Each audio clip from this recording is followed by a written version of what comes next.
Shalom, shalom, frères et sœurs en Christ. Nous vous bénissons dans le nom du Seigneur Jésus-Christ et espérons que vous allez tous bien.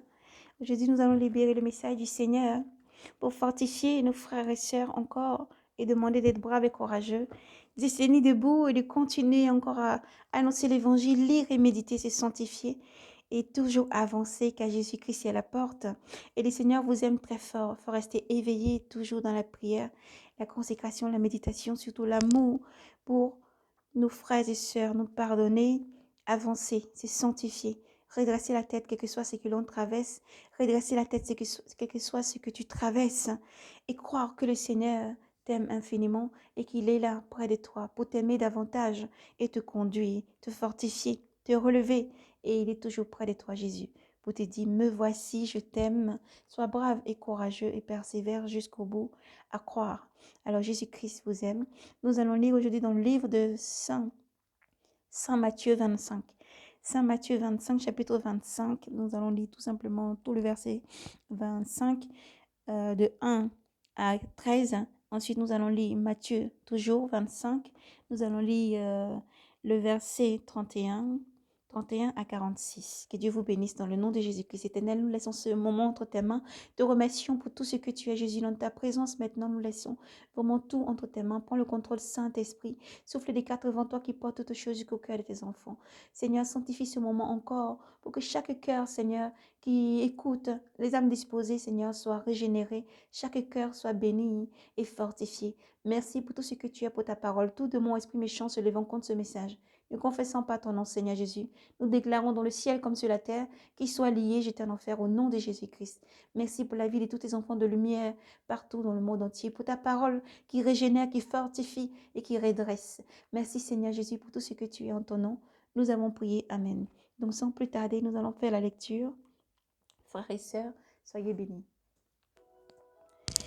Donc nous lisons. Alors il en va du royaume des cieux, comme de 10 vierges qui s'en allèrent munies de leurs lampes. De leurs lampes à la rencontre de l'époux. Or, 5 d'entre elles étaient sordes et 5 étaient sensées. Les sordes, en effet, prirent leurs lampes, mais sans se munir d'huile, tandis que les sensés, en même temps que leurs lampes, se munissent d'huile. Ils prennent leurs lampes et leur huile.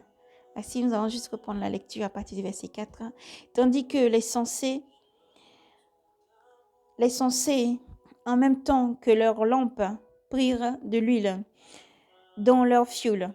Comme l'époux se faisait attendre, elle s'assoupit toute et s'endormit. Mais à minuit, un cri retentit. Voici l'époux, sortez à sa rencontre. Alors toutes ces vierges se réveillèrent et apprêtèrent leurs lampes. Et les sordes dit aux sensés, donnez-nous de votre huile, car notre lampe s'éteint. Mais celle-ci leur répondit, il n'y en aura sans doute pas assez pour nous et pour vous. Allez plutôt chez les marchands en acheter pour vous. Et c'était parti en l'acheter. Lorsque arriva le pot, celle qui était prête entra avec lui dans la salle des noces, et la porte se referma.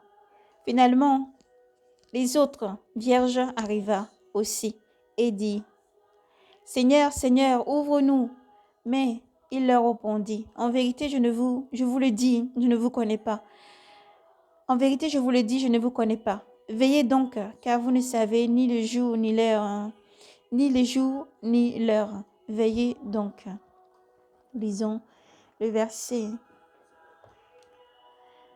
verset 31. Vers le jugement dernier,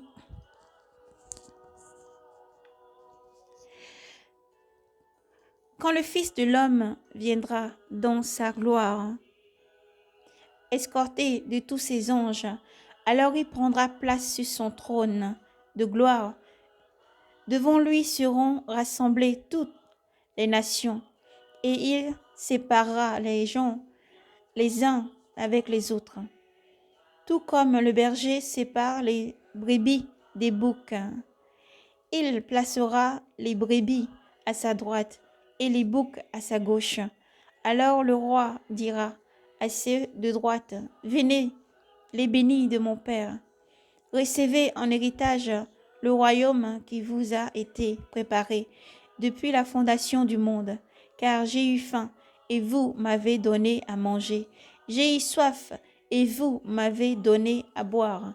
J'étais un étranger et vous m'avez accueilli, nu et vous m'avez vêtu, malade et vous m'avez visité, prisonnier et vous êtes venus me voir. Alors les justes lui répondront, Seigneur, quand nous est-il arrivé de te voir affamé et de te donner à manger, assoiffé et de te désaltérer, étranger et de t'accueillir, nu et de te vertir, malade ou prisonnier et de venir te voir. Et le roi leur fera cette réponse.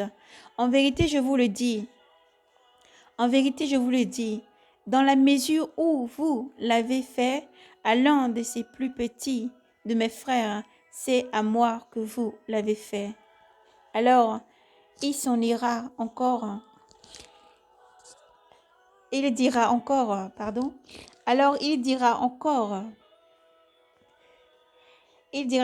à ceux de gauche, allez loin de moi, maudits, dans le feu éternel, qui a été préparé pour le diable et ses anges. Le diable et ses anges, car j'ai eu faim, et vous ne m'avez pas donné à manger. J'ai eu soif, et vous ne m'avez pas donné à boire. J'étais un étranger, et vous ne m'avez pas accueilli.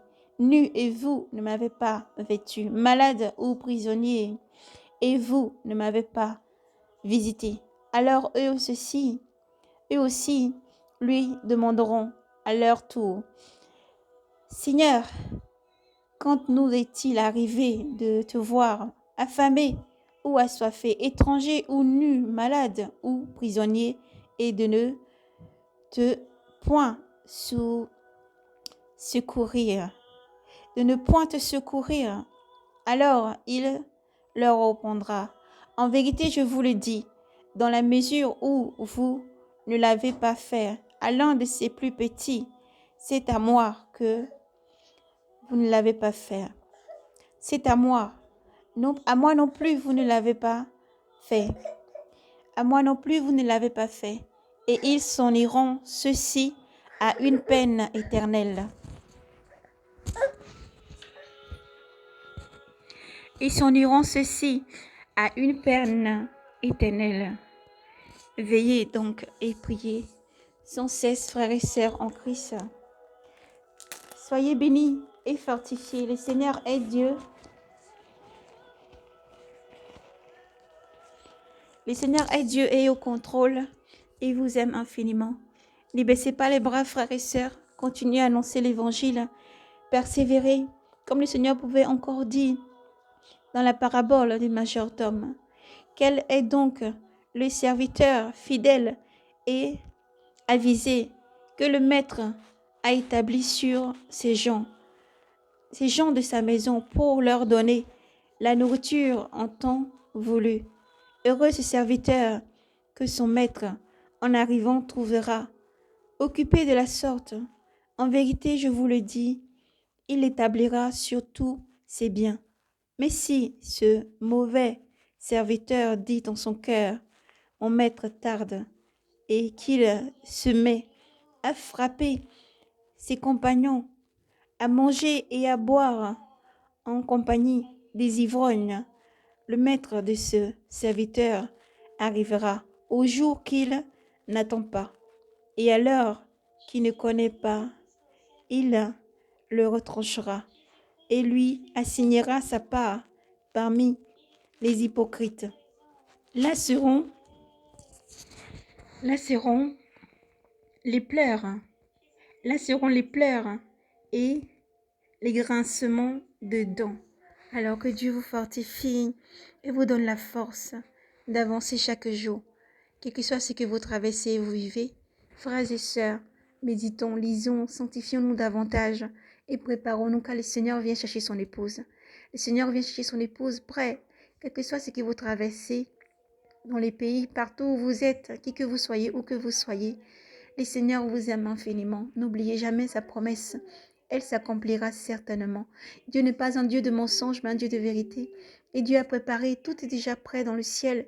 Dieu, à un moment donné, un signal donné, à l'heure que Dieu a arrêté, enverra son Fils Jésus. Il descendra et prendra tous ses enfants. L'Église sera arrachée du monde et l'Église va rayonner dans le ciel, oui, près du Seigneur.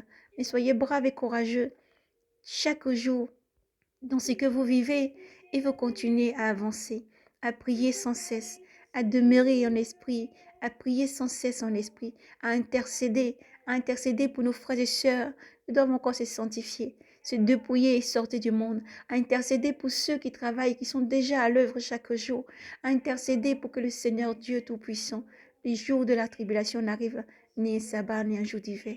Alors que Dieu vous bénisse et vous protège.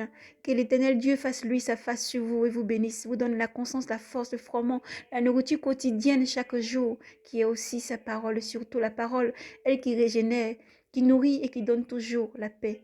Que Dieu vous bénisse là où il y a la souffrance, que Dieu pose sa main dans le nom de Jésus-Christ et vous donne cette joie. Il a dit le Seigneur Jésus-Christ, je vous donne ma paix, je vous laisse ma paix, c'est ma paix que je vous donne. Je ne vous la donne pas comme le monde donne, c'est ma paix personnelle que je vous donne. Croyez que vous avez cette paix, quel que soit ce que vous traversez. Croyez que vous avez cette paix et cette main bienveillante toujours près de vous, à vous aimer, vous conduit tous les jours, quel que soit ce que vous traversez. Continuez à proclamer l'évangile, car le royaume des cieux est proche. Continuez à proclamer l'évangile encore, car le royaume des cieux est proche. Soyez braves et courageux. Surtout, redressez-vous. Redressez-vous, redressez la tête et gardez les regards fixés vers le Seigneur, parce que Jésus vous aime infiniment. Il vous aime infiniment. Son amour pour toi ne change jamais, mais il grandit encore chaque jour. Lui t'aime et te connaît mieux que personne. Qui te demande, c'est d'être brave et courageux, de persévérer, de te redresser, ne laisser rien te courber ou t'emmener loin de lui, car lui, il t'appelle toujours. Il t'ouvre ses bras et il t'aime. Alors ne baissez pas les bras, gardez la foi, la persévérance, sanctifiez-vous, sortez du monde et persévérez, car Jésus-Christ vous aime. Shalom, shalom, payez grâce à vous, dans le nom de Jésus-Christ, et persévérez. Le Seigneur est à la porte, Maranatha, soyez bénis.